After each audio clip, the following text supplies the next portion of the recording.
Right now, we are witnessing a massive paradox. Since the year of return, over 5,000 Americans and British have been granted residency or citizenship in Ghana.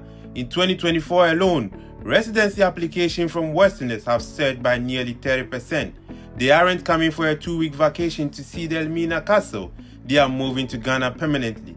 But here is the irony. At the same time, over 100,000 Ghanaians applied for UK visas last year alone. You are fleeing what you call poverty, economic instability, and chasing better opportunities in the West that is currently drowning in its own crisis. What do these foreigners see in Ghana that you, Africans, Ghanaians, are blind to? In this video, we are looking at 5 shocking reasons why foreigners and people of African descent are quitting the West for Ghana, and why your UK or American dream might actually be your biggest financial mistake. Reason number 1, the brutal cost of survival. The so-called developed world just doesn't feel affordable anymore for the real citizens and Ghanaian immigrants alike. Crashing taxes are forcing British and Americans to drown in their own countries, and they have no option than to leave. The cost of living has become a trap. Inflation is gutting your savings, and rent is eating 50% of your paycheck. Fuel prices are on the hike. Food prices go up each day. Gas and electricity prices are racing, and you are always under financial pressure.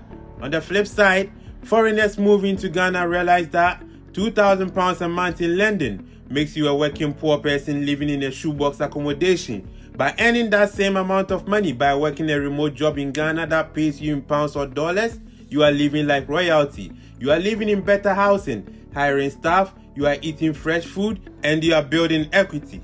European families, American citizens, Africans and Ghanaians for that matter, are tired of the rat race. They see that in Ghana, they achieve a soft life that is physically impossible in the West unless you are a multi-millionaire. They are trading the stress of utility bills and freezing winters for the sun and ability to actually build financial freedom in Ghana and have control over their own time without working like robots till they die. Reason number 2, the real estate golden dream of ownership.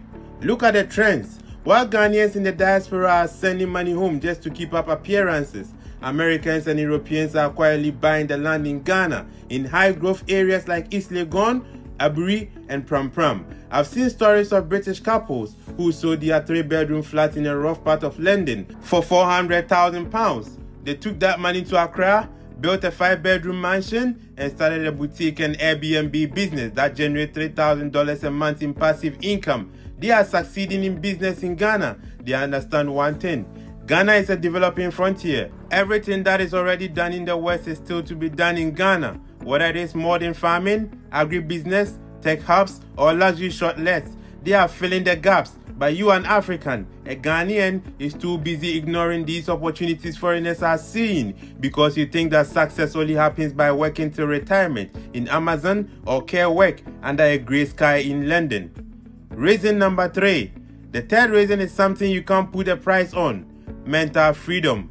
According to statistics from NHS England, approximately 9.4 million adults in the UK experience a common mental health condition like depression or anxiety in any given week. The reasons for this is not rocket science. In the UK and US, the system is designed to keep you lonely and tired. You work 60 hours a week, you sleep 4 or 5 hours each night, you pay everlasting bills, you repeat. You hardly have time to spend with your family. You have money worries, feeling isolated, and of course, the cold dark winters can really mess with your head. It is a culture where the reward for hard work often feels like more hard work, leaving millions feeling emotionally drained.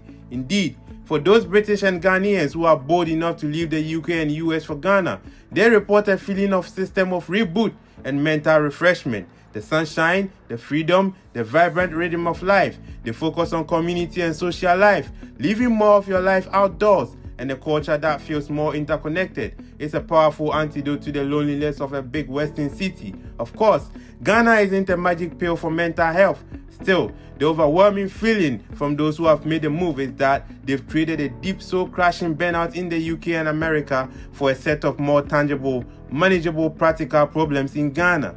Reason number 4, the search for safety and belonging. Now, this goes to British and American people of African descent. Official data recorded by police forces in England and Wales shows approximately 50,000 knife-enabled offenses in the last 12-month period. For the Black British, especially from big cities like London, the fear is more often about street crime, knife crime, phone snatching, and kids getting drawn into gang culture. It's a major reason some Black British families look for a different environment and they are moving to Ghana. Ghana ranks as the 7th most peaceful country in sub-Saharan region Africa and 61st globally in the Global Peace Index published by the Institute for Economic and Peace. But this is where the perception is key. While Ghana has its own problems with theft, kidnapping and scams, many returnees say that they feel safer from the specific types of violent crimes that worried them back home. For Black Americans and Black British, the move to Ghana is about something much deeper than money or weather. It is a search for psychological safety. In the US, the constant exhausting fear of police brutality, racial profiling, and systemic discrimination is a heavy burden. It is the freedom to walk into a shop without being followed. It's seeing Black people in every position of power, from police officers to the president. It's a place where for the very first time they feel they are not just tolerated or visible, but simply they feel completely normal. And this is why they are escaping the West for Ghana in their numbers. Reason number 5, parenting styles versus child upbringing. The final and maybe most personal reason people are moving is for their kids. The media is silent about this. A growing number of parents in the UK and US are just fed up with the environment their children are growing up in. They worry about what they see as a hyper-sexualized, materialistic culture, the influence of social media, and a lack of respect for the elderly. The system makes it technically impossible to discipline deviant behavior exhibited by children in the West. In contrast, Ghana appeals to them as a place with stronger focus on family and community. The old saying that it takes a village to raise a child still feels alive and very well in Ghana. Kids are often surrounded by a whole network of aunties, uncles, and neighbors who are part of their lives and help in their upbringing. It's a world away from the isolated nuclear family that's become the norm in the West. This, on the other hand, isn't a simple fix. The quality of schools in Ghana varies widely, and the best international schools can just be expensive as private schools in the West. But for many, it is a price worth paying. Conclusion. So what's the final truth? Ghana is not heaven. It is a real country with its own complex challenges. Bureaucracy that will test your patience, developing infrastructure, and economic pressures that are very real for everyone. But for a growing number of exhausted and hopeful British and American citizens, the West just isn't delivering on its promises anymore. The move to Ghana isn't a simple escape to paradise. It is a trade-off for a better quality of life on the shores of Ghana, West Africa. What do you think? Is this a move you could ever see yourself making? Let us know in the comments below.